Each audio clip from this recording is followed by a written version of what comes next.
Saudações, ouvintes do Grande Prêmio, tudo bem com vocês? Estamos aqui para a edição 159 do Paddockcast, o seu podcast favorito sobre esporte a motor.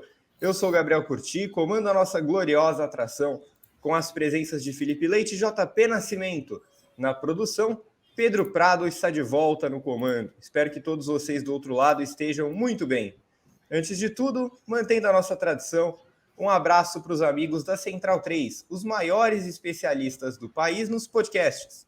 Ouçam o Paddockcast até o fim e aí pulem direto para o feed dos nossos parceiros. Os podcasts da Central 3, como este que vocês escutam agora, estão nos melhores agregadores de áudio do mercado. É só escolher o que prefere e correr para o abraço. Tem todo tipo de informação por lá. Samba, política, futebol, história. Não percam. Olha, a gente tinha preparado um outro tema para a semana, mas não teve como mantê-lo por motivos de Fernando Alonso. O homem tinha um plano para mudar tudo. El plan da vez foi anunciar do nada sua ida para Aston Martin, saída da Alpine, no lugar de Sebastian Vettel para 2023. Para a gente começar aqui, uma rápida linha do tempo na carreira do nosso Alonsão. Minardi, Renault, McLaren, Renault de novo, Ferrari, McLaren de novo, Indy, Mundial de Endurance, Indy, Rally Dakar, Alpine, agora Aston Martin. O rapaz passou, né, por vários lugares. Algumas escolhas aí a gente, só de falar, a gente já sabe que foram bastante equivocadas, mas enfim, é hora da gente avaliar essas escolhas do bicampeão, que por incrível que pareça está com 41 anos já. E o acordo da vez é com a atual vice-lanterna do Mundial de Fórmula 1 de 2022, por múltiplos anos. A gente não sabe exatamente o que significa isso, mas são múltiplos. E aí, será que foi uma boa escolha? É mais uma furada na carreira do Alonso? O que isso impacta no grid de 2023? Bora saber dos nossos comentaristas, então. Começando com você, Felipe. Bem-vindo de volta. Bom dia, boa tarde, boa noite. E já começa dizendo qual o tamanho da sua surpresa com o Alonso na Aston Martin. Bom dia, boa tarde, boa noite, Gá, JP. Acho que é a primeira vez que eu estou participando de um programa na presença ilustre do JP. Então, uma honra, baita alegria. Também desejo aí um bom dia, boa tarde, boa noite para todo mundo que está nos assistindo, seja por qualquer plataforma que for. Respondendo a pergunta, Gá, eu não quero pagar de mãe de Ná, tá? Não quero sair como o bonito da história, o sabe tudo. Mas tenho provas, tenho testemunhas de que na quinta-feira estava conversando com uns amigos, a gente estava falando sobre Fórmula 1 e tal. Foi o dia do anúncio da aposentadoria do Vettel, né? Quinta-feira passada. E eles me perguntando quem você acha que vai para Aston Martin, não sei o quê. Eu falei assim, eu tenho um feeling que vai ser o Alonso. Mas aí, de novo, o porquê eu não quero pagar de sabe tudo. Primeiro, porque não sou, foi um chute.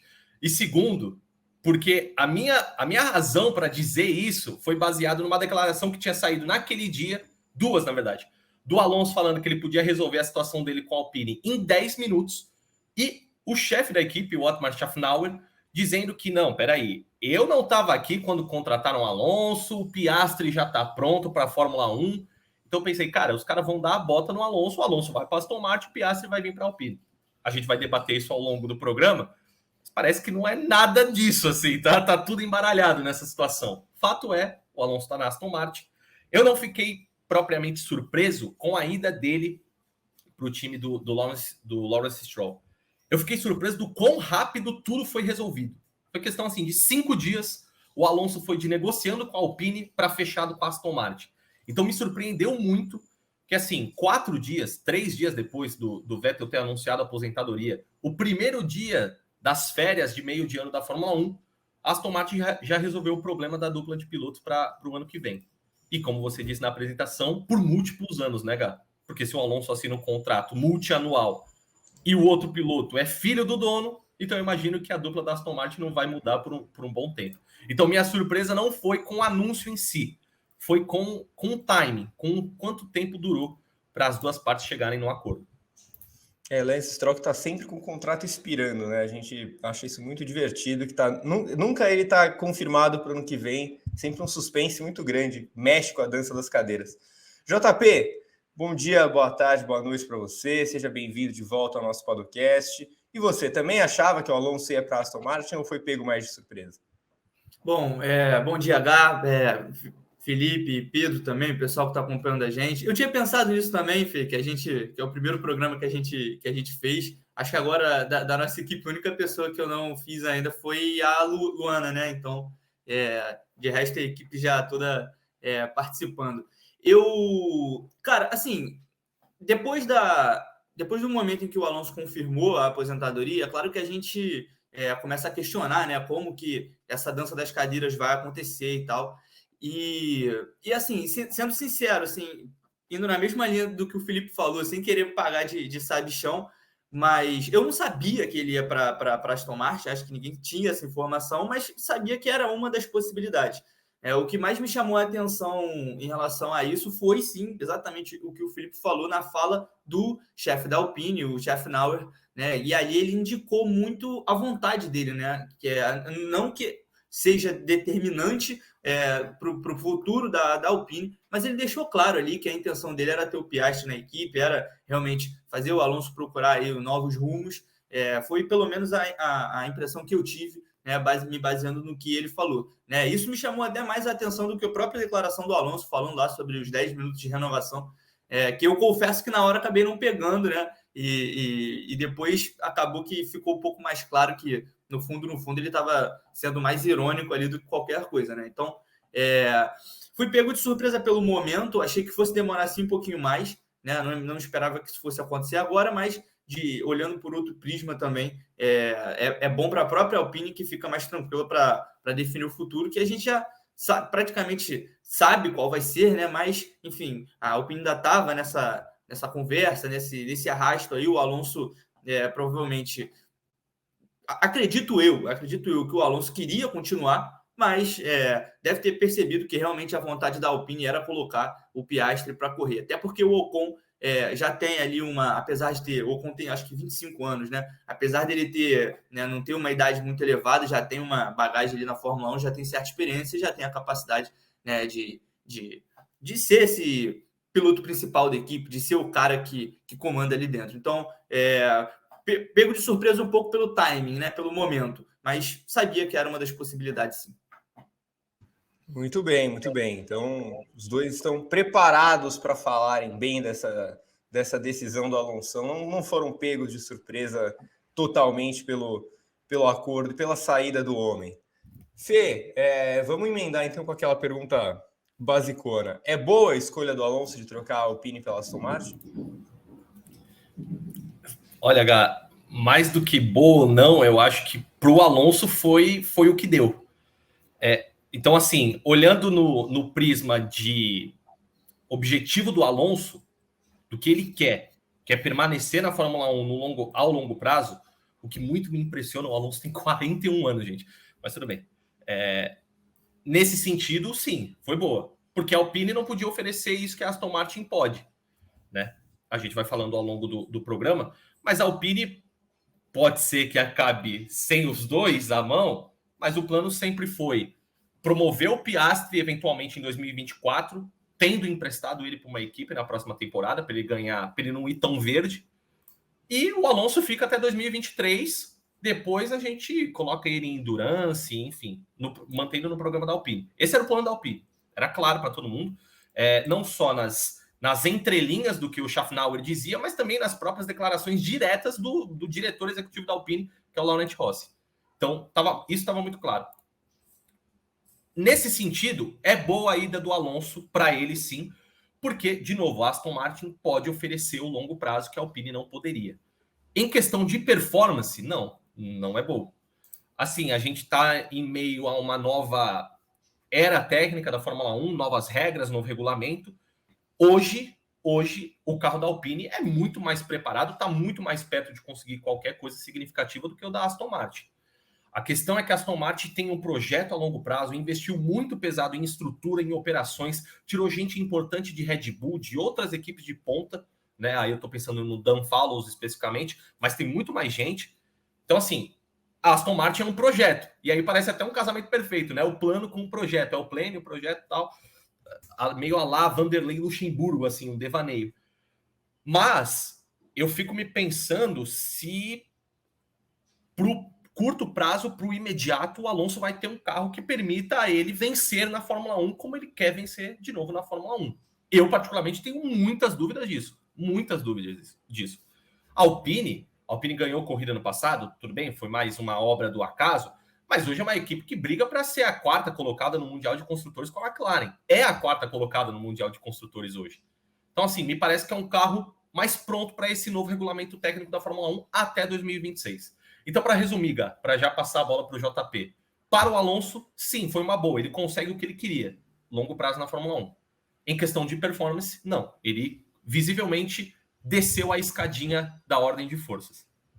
JP, é a mesma pergunta para você, mas eu vou adicionar uma coisa, porque isso que o Felipe falou, eu compartilho da mesma opinião. Eu acho que, pensando para o futuro, a Aston Martin tem um teto maior que o da Alpine, tem um projeto que parece mais promissor. Só que isso é para o longo prazo, né? E o Alonso tem 41 anos, cara. Quanto será que o Alonso vai ficar no auge para aguentar e esperar a Aston Martin ficar essa força toda? A questão é justamente essa, é saber se ele vai estar lá no longo prazo, né? A equipe realmente tem esse plano, tem a fábrica em Silverstone que o Lawrence Stroll está investindo muito, está acreditando muito na fábrica, que vai ter tudo de última geração, vai contar com um túnel de vento que só as 3 principais equipes têm, né? Mercedes, Red Bull e Ferrari. Então, assim, acredito que o plano do Alonso também passe por isso, né? A fé de que a equipe realmente tem os recursos, o investimento e o plano necessário para crescer na Fórmula 1 e realmente se tornar uma equipe que brigue por vitórias. Dá para a gente ver em todo e qualquer discurso do Lawrence Stroll em relação a Aston Martin que ele quer realmente que essa primeira vitória venha o mais rápido possível.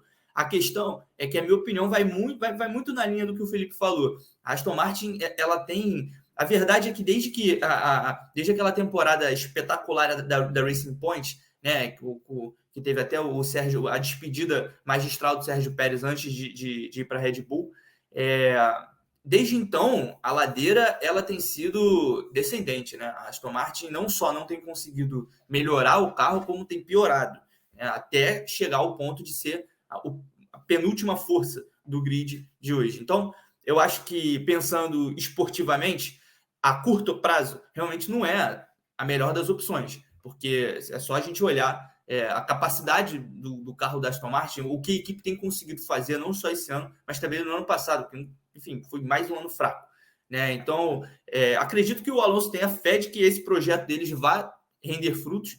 Não sei se isso passa especificamente pela construção da fábrica, porque, como você disse, o Alonso realmente tem 41 anos. Então, por mais que esse programa tenha uma grande... Como é que se diz? Uma grande vontade de crescer no futuro, de se tornar realmente uma equipe de ponta na Fórmula 1, um piloto de 41 anos pode ser que não esteja mais lá para isso. Por outro lado, se a gente for olhar pelo ponto de vista da equipe, eles agora têm um piloto que tem uma experiência absurda na Fórmula 1, que vai ajudar no desenvolvimento do carro na próxima temporada, que vai ajudar também no desenvolvimento do Lance Stroll como segundo piloto. Não que o Alonso seja um grande tutor, mas quando você tem um bicampeão mundial ali do lado, se você supera ele, ótimo. Você superou um bicampeão mundial. E se você perdeu para um bicampeão mundial. Então, o pai do Lance Stroll também tira um pouquinho da pressão das costas do menino, né? Que vai dividir a garagem com mais um campeão e vai continuar nessa... O Lance Stroll tá meio que num limbo ali da Fórmula 1, né? Ele não tem o lugar dele ameaçado porque ele é filho do dono da equipe e, ao mesmo tempo, eu não consigo enxergar também uma projeção de crescimento grande para o Stroll na Fórmula 1. Até hoje, realmente não enxerguei isso. Mas, enfim, acho que é isso. Acho que, pelo ponto de vista do Alonso, esportivamente falando, ele desce um degrau. Mas, nutrindo as esperanças de que o futuro a médio prazo, não acredito em um futuro a longo prazo, mas nutrindo as esperanças de que um futuro a médio prazo possibilite ele brigar por uma vitória de novo na Fórmula 1. E para Aston Martin é um piloto aí, sai um piloto extremamente experiente, entra outro piloto extremamente experiente, as coisas se mantêm mais ou menos, muda a personalidade, né? Muda bastante ali nesse sentido, mas o plano parece ser o mesmo, né? Para Aston Martin, parece que eles mantiveram o que eles já tinham planejado ali com a saída do Vettel, saiu um tetracampeão, entrou um bicampeão e aí continua a temporada. Então, acho que esse acordo é até melhor para a Aston Martin do que para o Alonso, mas acho que dá para render frutos aí para os dois, dependendo desse plano aí de crescimento que nunca é posto em prática. O ano é 2028 e Fernando Alonso é tricampeão do mundo pela Aston Martin, enquanto o meio-campista Nenê comanda o bicampeonato do Vasco na Libertadores. Olha, ô Fê, pensando pelo lado da Aston Martin, vale a pena um acordo de múltiplos anos com um piloto de 41 anos, ainda que seja o Alonso? Antes de responder a sua pergunta, H, o ano também é 2028 e Tom Brady vence o 8º Super Bowl de sua carreira, ou 9º, perdi as contas. Voltando da 4ª aposentadoria. Exatamente. Olha, para Aston Martin, a Aston Martin não... Eu concordo com o que o JP falou. O movimento do Stroll pai, indiretamente, tira a pressão do Stroll filho. Querendo ou não, ter o Alonso do seu lado, o Stroll está acostumado a ter o Vettel, né, como companheiro de equipe. Passou de campeão mundial para campeão mundial, de veterano para veterano. Então, assim, alivia um pouco da pressão. Respondendo diretamente a pergunta, vale a pena? Que nem você falou na pergunta, H, é o Alonso. Então, assim, é um piloto de um talento estratosférico, de talento, assim, é um dos principais pilotos da história da Fórmula 1, tá nesse primeiro rol, né, de talento. Só pecou porque parece que toda vez entre escolher a porta A, a porta B, ele escolhia a porta B e a porta certa era a porta A e vice-versa. O rei de tomar a decisão errada. E a gente vai falar disso mais tarde também. Mas para Aston Martin é bom. É bom porque, assim, eu consigo dividir isso em 2 fatores. Primeiro, você mantém um grande nome. Assim, a Aston Martin é muito o time do luxo na Fórmula 1, que gasta muito, que investe muito. E também não é segredo para ninguém que queria o Stroll pai ter um nome muito grande de primeiro piloto. Quando o Vettel sugere o Mick Schumacher não só por camaradagem, por ser o tutor dele, mas porque ele tem o sobrenome Schumacher. A imprensa compra essa ideia do Schumacher na Aston Martin, do Mick no caso, porque ele tem o sobrenome de um cara que é o Schumacher, é o piloto de Fórmula 1. Então, assim, parte muito desse propósito da Aston Martin de manter um grande nome. Então, assim, você quer continuar com o Vettel, você continua com o Vettel. Você não quer que o Vettel aposente, beleza. Só que uma vez que ele aposentou, que ele tomou essa decisão, era até meio que evidente que, pensando em nome, pensando só em calibre, a Aston Martin ia virar as ações para o Alonso. E assim fez. Então, nesse primeiro aspecto, é manter o grande nome. O segundo aspecto, o JP até permeou já na resposta dele. É importância para o projeto. Eu acho que se a Aston Martin aposta ao longo prazo, é muito valioso você ter um cara como o Alonso, que te fornece um feedback extremamente valioso, que é um cara super experiente, que pode te passar todas as impressões e que pode te auxiliar nesse plano, para até parafrasear um pouco da trademark do Afonsão, para te ajudar nesse plano para o futuro. Então, para a Aston Martin, eu compartilho da opinião, já vi gente falando disso, analista de Fórmula 1, falando que a Aston Martin meio que caiu para cima. Eu concordo, eu acho que a Aston Martin caiu para cima. O Vettel, a gente sabia, não estava conseguindo tirar o máximo desse carro. Não estava conseguindo, não estava no seu auge de pilotagem, o que é absolutamente natural. Uma vez que o Alonso assume, do jeito que assume, depois de ter ficado 2019 e 2020 longe da Fórmula 1, se aclimatou à categoria em 2021, casou com azar em 2022, verdade, mas mantém um nível de pilotagem bom. A Aston Martin cai para cima. Então, para a equipe, foi jogo. Tá ali tranquilo a escolha do bicampeão mundial. JP, aquela arte de redes sociais que os canais costumam postar, né? Uma fotinho do Alonso com a roupa da Aston Martin e a pergunta: bom reforço, torcedor? Eu achei bom reforço, sim. Eu concordo com o que o Felipe falou. Acho que se a Aston Martin caiu aí, ela caiu para cima.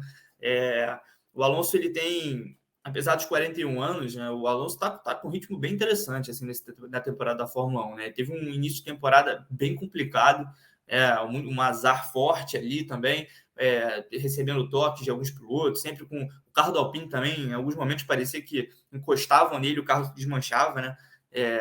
Mas realmente já está recuperando ali, né, a distância que o Ocon realmente chegou a botar uma distância grande nele em um determinado momento da temporada.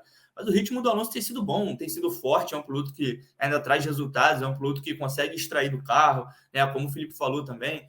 Então eu acho que para a Aston Martin é sim uma opção bem interessante. Muito mais interessante do que o Mick Schumacher, por exemplo, né, que acho que estaria indo mais pelo sobrenome, pura e simplesmente pelo sobrenome, porque o Mick Schumacher realmente até agora não demonstrou muita coisa, né, na Fórmula 1 para poder assumir um posto desse. Ainda mais que uma dupla formada por Mick Schumacher e Lance Stroll é um perigo, né? Assim, não só para a Aston Martin, quanto para os outros pilotos também.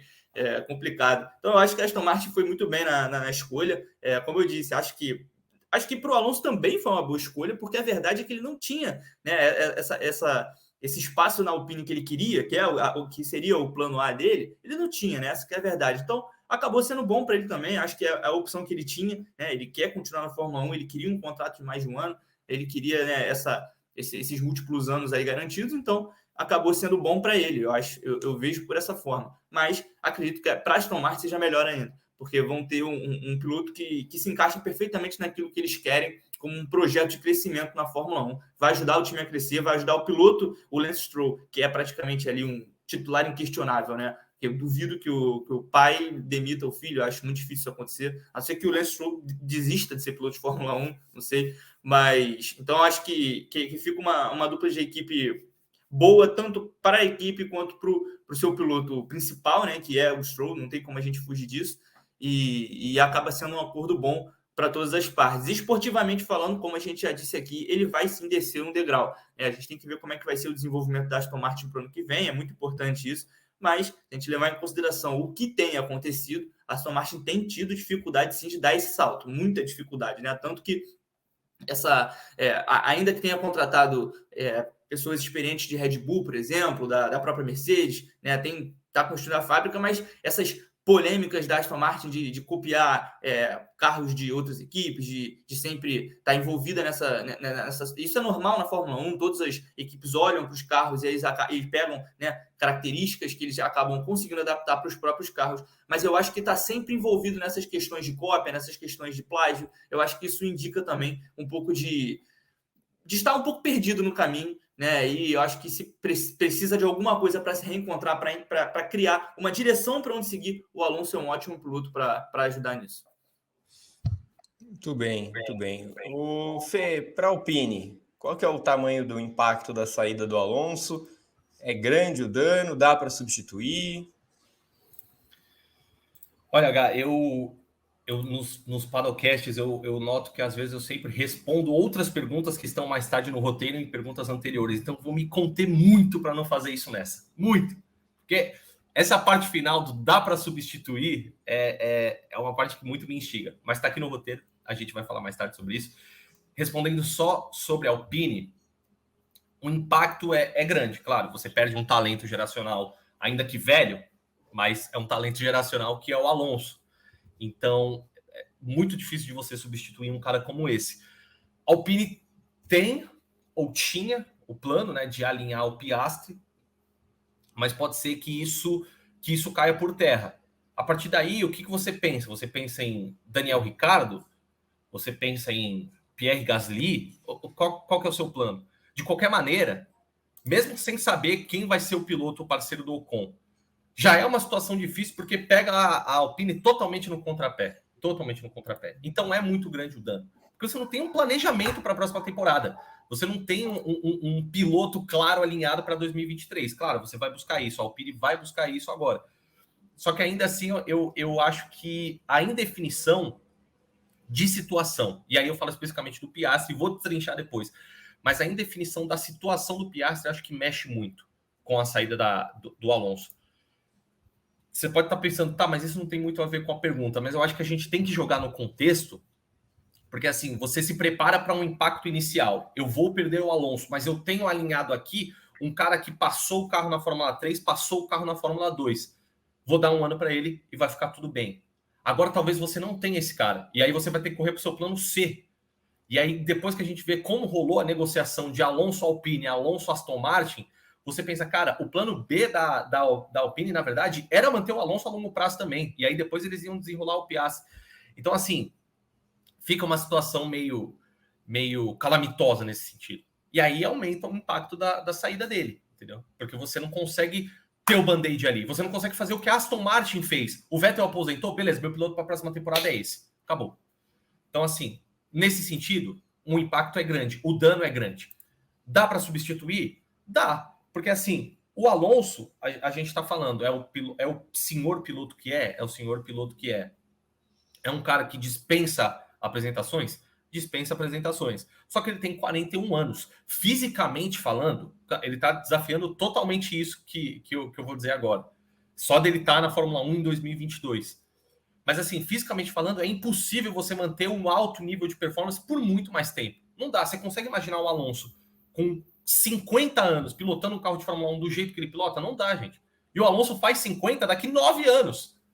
Então, dá para substituir, porque a longo prazo a Alpine nunca quis o Alonso.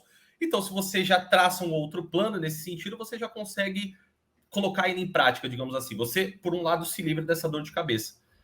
Por outro, se você vai apostar na juventude, se você vai, de novo, casar com Daniel Ricciardo, aí a ver.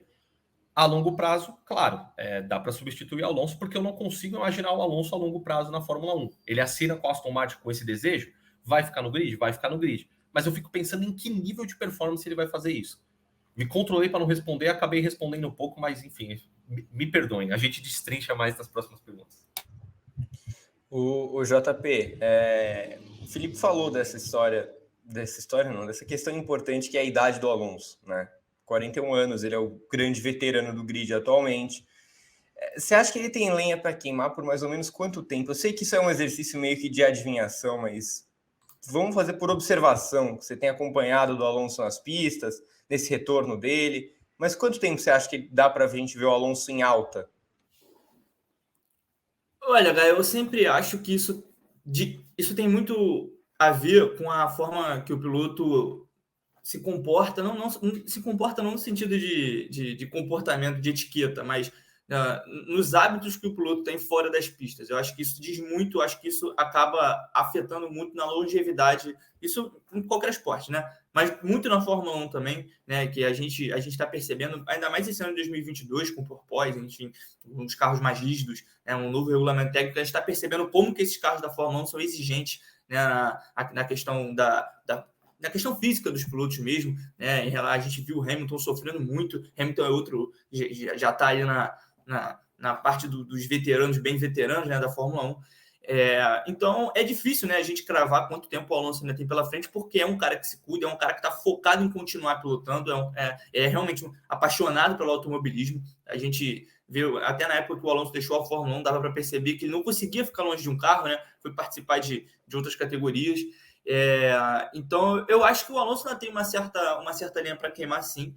Não sei se em alto nível, né? Porque os reflexos, tudo naturalmente vai. A idade não tem jeito, ela é implatável, para todo mundo. E eu acho que naturalmente, conforme o tempo vai passando, ele vai perdendo um pouco de espaço para essa nova geração que está surgindo. Se a gente for olhar o próprio Ocon, por exemplo, esse ano, em que pese todas as situações que o Alonso viveu na temporada, o Ocon está à frente dele de uma maneira confortável desde que a temporada começou.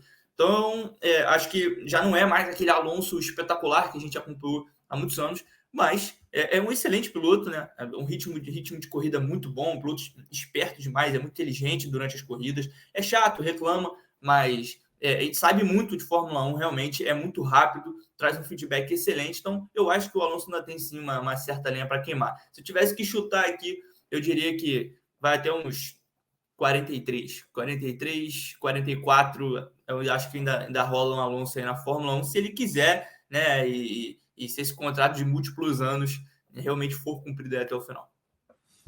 Muito bem, então para o JP mais umas 2 ou 3 temporadas do Alonso em alto nível. Me parece realista. O Fê, ainda sobre o nosso Alonsão, qual a chance dele ter se metido em mais uma escolha errada de tantas que ele já teve na carreira? Grande. Muito grande. Estupidamente grande. Assim, até para elaborar um pouco mais a minha resposta anterior e pegar esse gancho do que o JP falou, eu também acredito nisso, tá? Que nem vocês dois concordaram, eu acho que a gente vê o Alonso por mais 2, 3 temporadas no máximo. O porquê isso é significativo? Em 2026, a Fórmula 1 passa por uma nova era técnica, né? Reformulação de motor, um caminho mais sustentável. Então, vai ser mais ou menos como foi esse ano, em questão de mudar o grid, alterar a ordem de forças. Em 2026, o Alonso vai ter 45 anos. Nas nossas projeções, ele não chega até lá, na Aston Martin. E eu acho difícil, de novo, Porque assim, não é o Alonso super se cuida, claro, de novo, é uma aberração da natureza em questão de talento. Então, se tem um cara que consegue fazer o que ele está fazendo, é ele, e vai ser o Hamilton, se assim desejar. Só que, cara, os carros de hoje exigem muito de você, como o JP falou. A preparação para a Fórmula 1 é diferente. A gente não está nos anos 50, que dava para pilotar um carro de Fórmula 1 com 58 anos, que é o recorde, inclusive, de piloto mais velho que já pilotou na Fórmula 1. É essa idade, 58 anos. A gente não está nessa era mais. O esporte evoluiu demais, demais. Demanda muito fisicamente. E é também necessário respeitar o nosso corpo, porque até mesmo atletas de topo, atletas de extrema capacidade, você sente o corpo, o tempo pesa. Já era para estar pesando para o Alonso, e já diz muito sobre ele, e ele está em alto nível com 41 anos de idade. Então, por que eu falo isso? Porque a gente passa por uma era técnica nova em 2026 e eu não consigo ver o Alonso chegando lá. E aí eu faço o contorno para responder a tua pergunta, H. Eu acho que a Aston Martin cumpre o potencial dela, está começando a plantar para colher a partir, mais ou menos, dessa nova era técnica da Fórmula 1, de 2026 ou de 2025, que seja. Mas vai ser por aí. As estruturas, as operações, a gente não está vendo o impacto nessa temporada. A gente vai começar a ver ano que vem. Ano que vem, que é quando algumas peças começam a dar frutos, assim. Então, assim, se você começa um projeto em 2023, você não... Provavelmente em 2023 a Aston Martin não vai ser a equipe competitiva da Fórmula 1. Em 2024 vai dar um salto, beleza. Em 2025 aí começa a entrar na janela que eles estão esperando de ser a equipe de topo, ou pelo menos uma das equipes do pelotão da frente. Então, assim, se o Alonso não vai conseguir colher o fruto dessa escolha dele, sim, tem tudo para ser mais uma decisão errada. Porque a Aston Martin não vai te oferecer nada muito além do que já oferece a Vettel e Stroll nessa temporada, ou do que ofereceu a Vettel e Stroll em 2021, por exemplo. Então, eu acho que assim, não é no nível, 2009 recebi proposta da Red Bull, vou para a Ferrari, que foi o que aconteceu, ele começa a defender a Ferrari em 2010. Eu não acho que seja esse nível de decisão errada do Alonso, mas é uma decisão errada, Ele está apostando. E aí, até referenciando as perguntas e as respostas que a gente deu no começo desse podcast, para ele faz muito sentido ainda assim, porque a Aston Martin, de novo, oferece a ele o longo prazo que ele quer, que ele deseja. Se ele vai conseguir isso, são outros 500. Mas o melhor cenário possível para o Alonso está feito. Ele tem um contrato garantido. Então, nesse sentido, não foi uma decisão errada. De novo, esportivamente falando, eu acho que ele se meteu em roubada. Porque, na minha opinião, ele não vai ter tempo suficiente, não tem tempo, vai correr contra o relógio para colher os frutos desse projeto que a Aston Martin está se propondo a fazer. JP, uma saída conturbada da McLaren, que não foi só por culpa dele, mas os dois lados queriam quando ele armou uma guerra interna com Hamilton. Uma volta para a Renault quando a Renault estava capenga, a própria saída da Renault quando a Renault foi bicampeã do mundo, embarcou numa Ferrari, não conseguiu ser campeão, acertou com uma McLaren Honda, que era um motor de GP2, agora volta para a Fórmula 1 com a Renault Alpine, não foi exatamente um sucesso. Por que a gente pode acreditar que ele acertou nessa escolha, hein? Bom, eu acho que primeiramente não pode. Assim, a escolha é a única escolha que ele tinha, né? Esse é um fato que a gente precisa considerar, porque para não dar a ideia de que o Alonso tinha várias opções e ele optou para ir pela Aston Martin. Acredito que nem era esse o plano A, era continuar na Alpine, mas foi o que surgiu para ele fechou. Acho que se ele quer continuar no grid da Fórmula 1, eu gosto de ver o Alonso no grid da Fórmula 1, então acho mais que ele tem que buscar uma maneira de permanecer, e essa foi a maneira que ele encontrou. Em relação às decisões que ele tomou no passado, né, da carreira, eu sempre ouço muito falar, né, do fato de que o Alonso tomou muitas decisões erradas, mas acho que tem algumas coisas ali que aconteceram ao longo dos anos que a gente realmente não tem como culpar ele. Como culpar um piloto que vai para a Ferrari em busca de um título mundial, né? Quantas vezes a gente já viu isso acontecer? Isso se repetiu com o Vettel, por exemplo, que nunca mais foi o mesmo depois que pisou lá na Ferrari. Então, eu acho difícil culpar um piloto por causa disso. Eu acho que ninguém...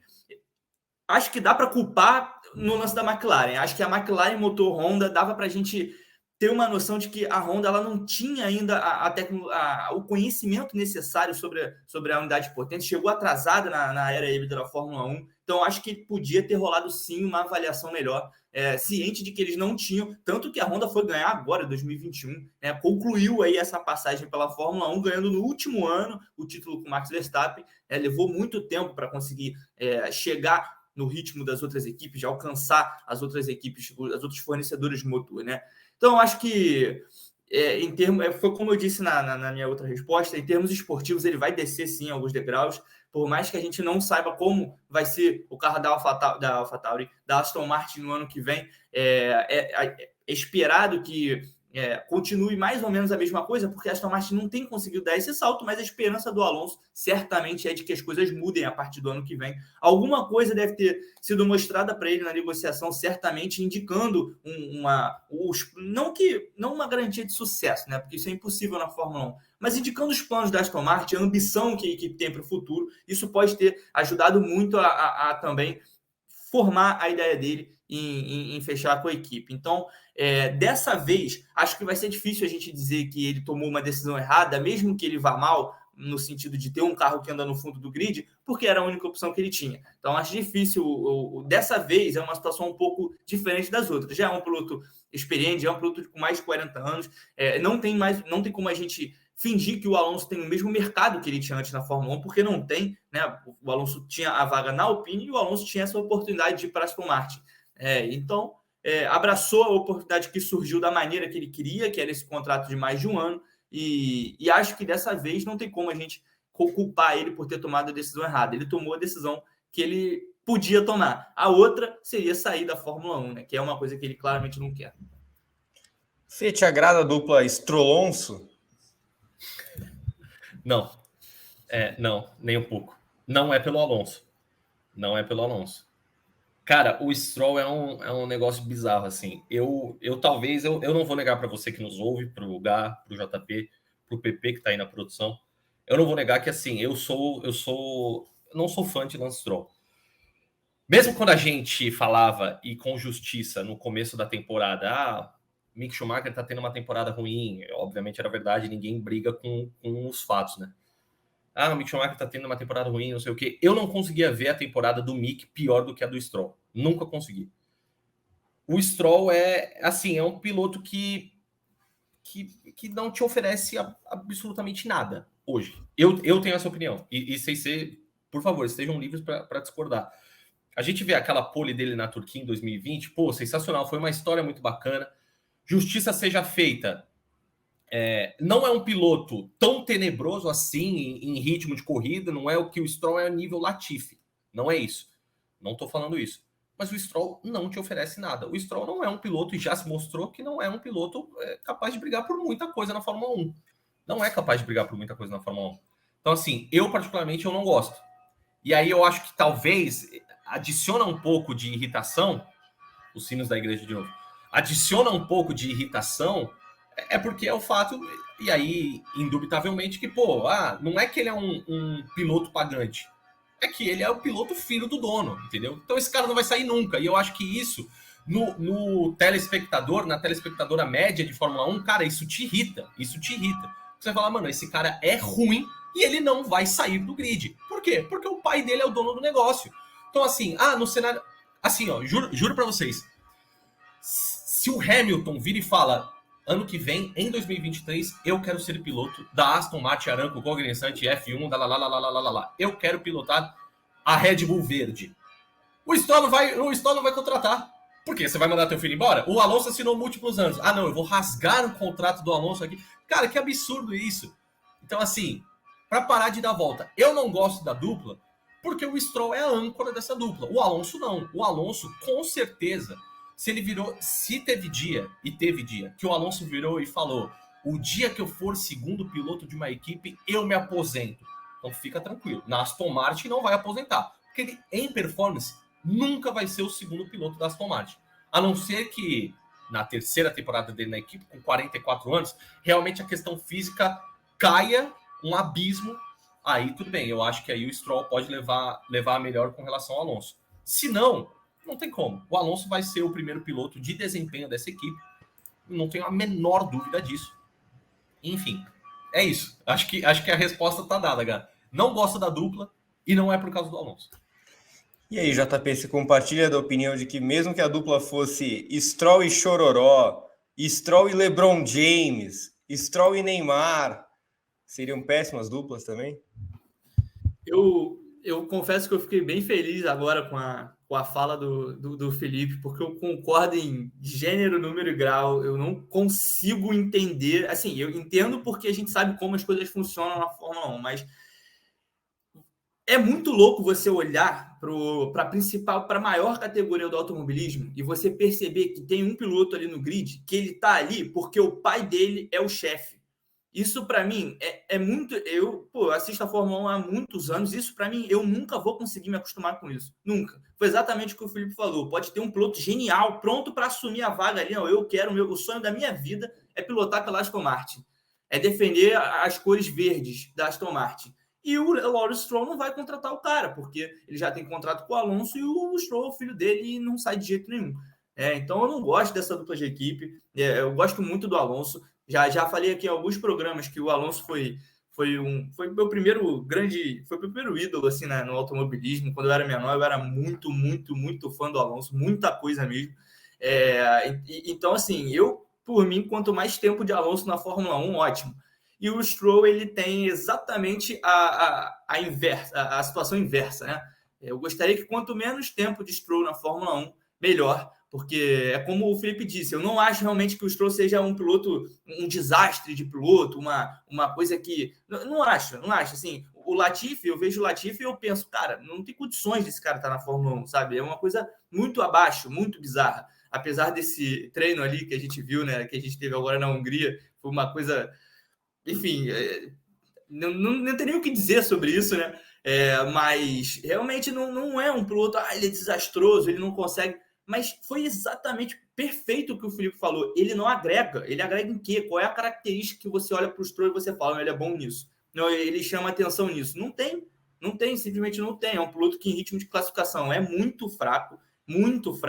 E aí ele sobe alguns degraus na corrida, sim, né? Mas não o suficiente para trazer algum nível de competitividade. Então, eu também olho muito por esse lado de que essa contratação do Alonso passa pelo pensamento do pai dele de que isso pode ajudar o Stroll a subir de nível aí na Fórmula 1, né? Se tornar um piloto que pelo menos demonstre a capacidade, o potencial de no futuro brigar por vitórias. Porque se a gente for parar para pensar, o sonho do Lawrence Stroll, né? Isso a gente nem precisa de muita esquematização para pensar nesse cenário, mas o sonho do Lawrence Stroll é ter a Aston Martin como uma equipe de ponta e ter o filho dele brigando pelo título. É isso. O sonho do Lawrence Stroll é esse seria o mundo ideal dele. E aí ele vai contratar um tetracampeão mundial, né, que é o Vettel. A gente sabe que tem uma certa... É uma pessoa... Se tornou... O Vettel, ao longo do tempo, ele mudou, né, de personalidade. Ele foi mudando bastante, né?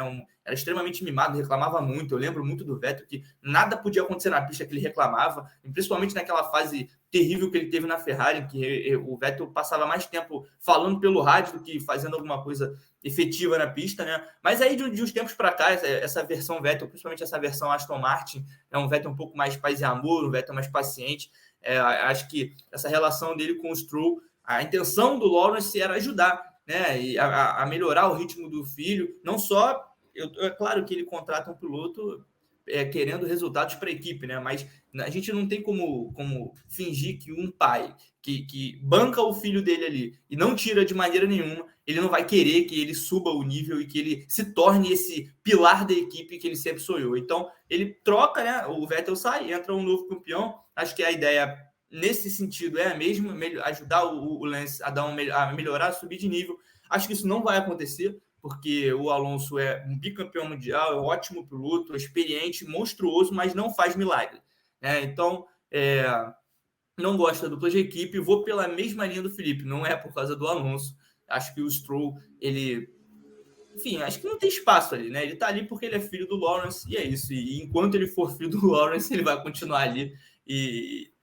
Bom, é isso. Acho que o Alonso vai deitar aí nessa dupla de equipe, pelo menos é o que todo mundo espera, né? Eu pelo menos espero isso, a não ser que, como o Felipe falou, né, a questão física pese muito. Mas não gosto não da dupla de equipe, acho que o Stroll podia olhar para outros caminhos também no futuro. Stroll no Vasco, né? Vem para a Fórmula E, Fórmula E, muito bem. O Fê, Pensando no resto do grid, Oscar Piastri mesmo na Alpine ou você tem outro nome? Eu sei que você está ouriçado para responder essa pergunta. Eu tô maluco, cara. Eu tô na chuva, diria o meme. Só para fazer um parênteses, tá? É que a gente achincalhou o Stroll aqui também, né? Justiça seja feita, tá? Um cara que ganhou Fórmula 4 italiana, tem pole position, 3 pódios, enfim. Ele tem os seus méritos, mas eu não retiro nada do que eu disse. Voltando, então... É horrível, mas tudo foi muito fácil na vida dele, né? Continue. Exatamente. E aí, por ter sido fácil, isso pega para o telespectador médio, e eu era um telespectador médio, então, evidentemente, todos nós somos, né? Apesar de estarmos nessa função de jornalistas. Pensando no resto do grid, Gá, eu tô oriçado porque é o seguinte, todos os caminhos levavam a Oscar Piastri na Alpine, então.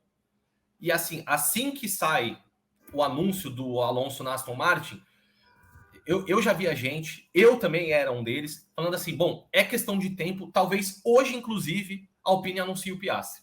Porque tá tudo tão fácil, eles estavam tão desesperados para achar uma vaga para ele em 2023, cara, teu problema foi solucionado.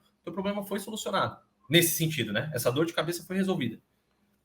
Só que aí começa né, o benefício do tempo, vai tomando um tempinho da notícia do Alonso na Aston Martin, e aí começa a sair um pedaço de notícia aqui de que o Piastri conversou com a McLaren, um pedaço de notícia ali que existia um suposto contrato que terminava em 31 de julho de 2022, ou seja, anteontem da gravação desse Paddockcast, né? Estamos gravando na terça-feira, ou seja, anteontem, de que tinha um contrato que o Piastri tinha com a Alpine de preferência, a partir do momento que passou esse período, ele poderia assinar com qualquer um. Aí sai mais uma notícia, dessa vez saindo da boca do Otmar Szafnauer, chefe da Alpine, falando que não tem como o Piastri assinar com a McLaren, que ele não pode assinar com a McLaren, ou seja, admitindo que existia sim uma conversa entre australiano e a equipe de Woking. O que isso daria até para destrinchar em muitas outras coisas, né? Significa que a McLaren está realmente ativamente procurando substituto para o Daniel Ricciardo, não que isso fosse um segredo também, né? Muito, muito grande. Mas enfim. E aí, para responder a pergunta, H, se você tivesse me perguntado ontem, imediatamente após a saída do Alonso da Alpine, eu diria, pode cravar o Piastri da Alpine. Eu não tenho outro nome, não tem como ser outro nome. Se eu tivesse todo o meu dinheiro para apostar na banca de apostas, eu apostaria todos. E pelo visto, como diria Kleber Machado, naquele fatídico GP da Áustria de 2002, se eu tivesse todo o meu dinheiro, se eu tivesse apostado todo o meu dinheiro, eu perderia o meu dinheiro. No caso, ele falou, se referindo ao Rubens Barrichello, não cruzar a linha de chegada na frente do Schumacher. Eu tô falando do Piastri da Alpine, que pelo visto, pelo que tá dando a entender, vai ser tipo uma controvérsia lá, Alex Palou com Ganassi e McLaren.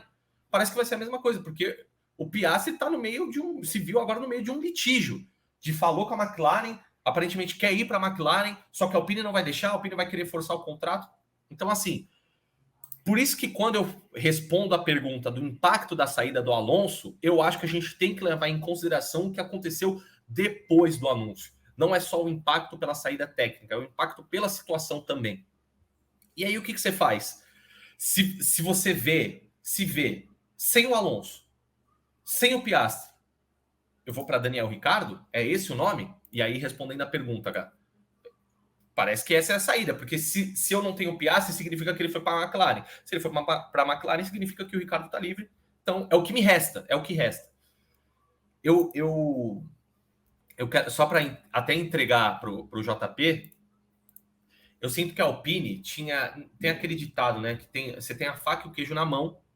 A Alpine tinha a faca e o queijo na mão para ter a situação definidinha para 2023. Isso, inclusive, era um motivo de justificativa para o Laurent Rossi para forçar a mão na negociação com o Alonso. O Alonso quer uma pedida salarial maior. Eu não preciso me desesperar aqui.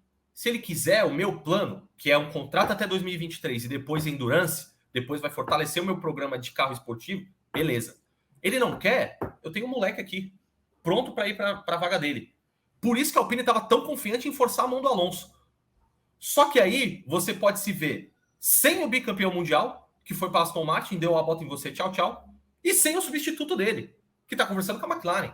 E a McLaren doidinha para se livrar do Daniel Ricciardo. Então, agora sim para entregar para o JP, eu sinto que a Alpine tinha a faca e o queijo na mão e, como diria o ditado, pegou o queijo, enfiou naquele lugar e pegou a faca e jogou naquele lugar. É isso, porque você não fez absolutamente nada de uma situação que você tinha absolutamente sob controle. Para mim é bizarro que exista uma possibilidade completamente surreal que a gente está discutindo uma chance do Piastri não estar na Alpine em 2023 depois do Alonso ter saído. É isso. E aí, JP, você acredita nessa possibilidade também ou para você vai ser o Piastri? Cara, se não for o Piastri, eu concordo com toda a revolta do Felipe. Não tem como. Assim, é inaceitável a Alpine perder uma oportunidade dessa, porque já é como se tudo já estivesse caminhando para que isso acontecesse, né? Até a própria saída do Vettel, aí é como se as coisas encaixassem, né? O Vettel sai, o Alonso decide o caminho dele, aí vem o Piastri para ser o titular da equipe, enfim. É como se as coisas estivessem caminhando no cenário normal, né? E só para não... Porque, assim... Só para não repetir tudo que o Felipe acabou de falar, porque provavelmente o que eu ia falar vai na mesma linha que a dele, não tem jeito. Você cogitar a hipótese de ter o Daniel Ricciardo no seu carro ao invés do Piastri na situação atual é uma loucura.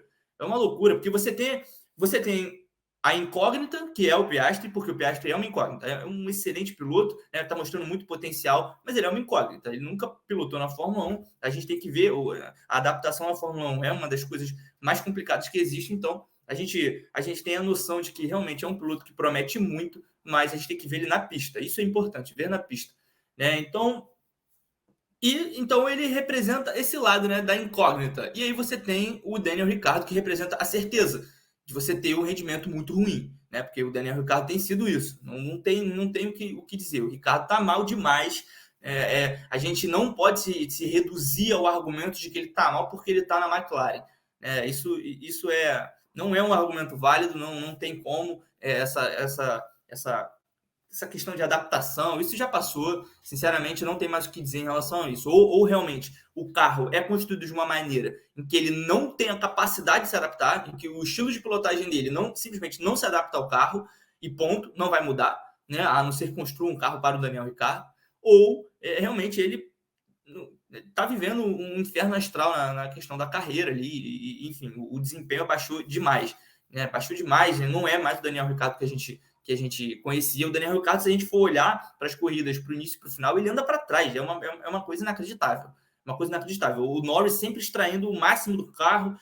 Agora, o 7º lugar na Hungria também, sempre numa posição competitiva, sempre somando pontos. O Norris já passou de 70 pontos. É o primeiro piloto ali na tabela do campeonato, tirando, né, as equipes principais. Então, ele está fazendo o trabalho dele bem demais. E o Ricciardo, ele literalmente anda para trás. Ele começa no ritmo sempre. Eu até comentei isso na redação algumas corridas atrás. Ele começa sempre num ritmo próximo ao do Ricciardo, no sentido de manter as mesmos tempos de volta e tal, os mesmos setores.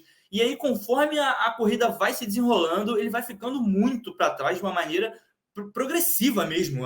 Não é uma dificuldade que se mantém, é uma dificuldade que é uma distância, não é uma distância que se mantém, é uma distância que vai aumentando ao longo da corrida, ele vai ficando cada vez mais para trás. Então, eu concordo 100% com o que o Felipe falou. É inaceitável para o lado da Alpine agora, a partir do momento que eles têm ali o Ocon, que eles perdem o Alonso, cogitar qualquer possibilidade que não seja colocar o Piastri. Porque estava tudo pronto. É como se as coisas caminhassem para o cenário ideal, tanto para o piloto, né, que não deve ver a hora de fazer a estreia na Fórmula 1, quanto para a equipe. Porque o papo de você pegar um piloto novato, colocar numa equipe mais fraca para ele ganhar rodagem, até vale a pena se você tiver uma dupla de equipe que vai te trazer resultados. Isso aí vale a pena. Eu até concordaria com isso se a Alpine já tivesse um nome engatilhado ali para ser parceiro do Ocon, né, e mantivesse o nível da equipe. Mas quando você pensa em trazer o Daniel Ricciardo, a não ser que a Alpine tenha uma esperança surreal de que ele vai entrar lá e vai recuperar, vai, enfim, reaprender a pilotar, a não ser que eles tenham essa fé, eu acho que é bizarra, acho que essa é a palavra. Seria uma decisão bizarra. Perder o Piastri para a McLaren numa situação dessa é realmente... Eu nem sei explicar, é como se você estivesse sendo passado para trás mesmo, porque você vai perder o seu piloto ali, você perdeu o seu piloto experiente, e aí, ao invés de você colocar o seu próprio formando ali, né, das categorias de base, você vai ter que procurar no mercado, porque ele fechou com outra equipe, porque você demorou demais. Então, sinceramente, não vejo outra possibilidade que não seja o Piastri nessa vaga. Se não for o Piastri, então a Alpine errou feio, na minha opinião. Só para registrar para o pessoal que estiver ouvindo, caso haja um anúncio nesse meio tempo entre a nossa gravação e a divulgação do nosso podcast, né? A gente está gravando na terça-feira de manhã e até o momento não tem um anúncio oficial de quem será o companheiro de Esteban Ocon na Alpine. Pensando um pouco na relação do Alonso com a Alpine nessa reta final de temporada, né? Agora que ele já falou que vai sair, a Alpine disse que descobriu pela imprensa que o Alonso vai sair, o Alonso tem ficado meio irritado com o Ocon, ele já tem reclamado em algumas corridas, na última prova na Hungria ele reclamou várias vezes. Qual é a chance do Alonso perder a paciência de vez com o Ocon, Felipe? Não é desprezível não, Gá. Não é uma chance desprezível. Eu lembro bem, logo no começo do GP da Hungria, que o Alonso, apesar do erro de tradução, né, da transmissão aqui brasileira, o Alonso claramente ele fala assim: eu nunca na minha vida vi uma defesa que o Esteban acabou de fazer. Nunca tinha visto isso na minha vida. Meio que acusando o Ocon de ter jogado o carro para cima dele na largada. E aí aquela coisa, aí acaba a corrida, o Alonso já deu declaração: vocês podem ficar tranquilos que vocês nunca vão ver incidente entre a gente, tá tudo certo. Só que assim, é um discurso que a gente já viu antes, né? E é o Alonso, que é o campeão de reclamação, talvez, da história da Fórmula 1, que tem, talvez, uma das reclamações mais icônicas da história do esporte, que foi a que a gente acabou de falar, Deep 2 Engine, Deep 2. Então, assim, eu acho que a chance agora, assim, o Alonso com 9 corridas restantes na Alpine, eu não acho que ele também vai forçar a barra nesse sentido, assim, de buscar o conflito com o Ocon, ou então, já vão embora mesmo, então que se lasque, não sei o quê. Eu não acho que seja isso. Mas eu acho que há um padrão que pode ser repetido e ele começou a fazer isso na Hungria. E detalhe, no fim de semana da Hungria, ninguém mais sabia, mas o Alonso já sabia que ele seria piloto da Aston Martin em 2023. Ele já sabia. Pelo menos na corrida ele sabia. Se ele sabia na sexta-feira, nos treinos livres, na corrida ele sabia. E foi na corrida que teve a reclamação. Então, talvez, Gá, a resposta já tenha sido dada em Hungaroring. Que ele falou: quer saber? Já não vou estar aqui mesmo ano que vem? Essa defesa aqui nunca vi na minha vida. É uma das coisas que eu realmente vou me atentar para essa segunda metade da temporada da Fórmula 1. Porque é uma coisa que, pelo menos de clima com o Ocon diretamente, ele começou a ser mais assintoso agora. A relação entre eles tem sido cordial. Mas, como diria Gui Bloise, Vitor Martins, todo mundo, Renato Ribeiro, Evelyn Guimarães, que participam do briefing pós-corrida, tradicionalmente, o índice de VDM, nesse sentido da relação entre os dois, é alto. Para mim, é alto. JP, a última pergunta para a gente completar o nosso programa. Vocês falaram já sobre como a Aston Martin parece ter um teto superior da Alpine, né? Como o projeto é mais promissor. Quando a Aston Martin vai passar a Alpine, então, me diga, vai acontecer esse ano ainda? Não, e sinceramente, isso pode acontecer no ano que vem, né? A gente não tem como cravar que a Aston Martin não vai encontrar aí uma solução genial para o seu carro, mas é muito difícil de acontecer. Acho que nem no ano que vem isso acontece. A Aston Martin está assim, com uma dificuldade grande de dar um salto de performance na Fórmula 1, e o que mais me chama a atenção, como eu falei no início, não é a dificuldade de dar o salto, é regredir. Regredir é grave, regredir ver as outras equipes subindo de rendimento enquanto você está estagnado, é uma coisa muito complicada para alguém que está no ápice de qualquer esporte. E a Aston Martin precisa, antes de pensar na Alpine, a Aston Martin precisa abrir o olho, porque eu ainda acredito mais na Williams alcançando a Aston Martin do que a Aston Martin galgando posições e passando as outras equipes.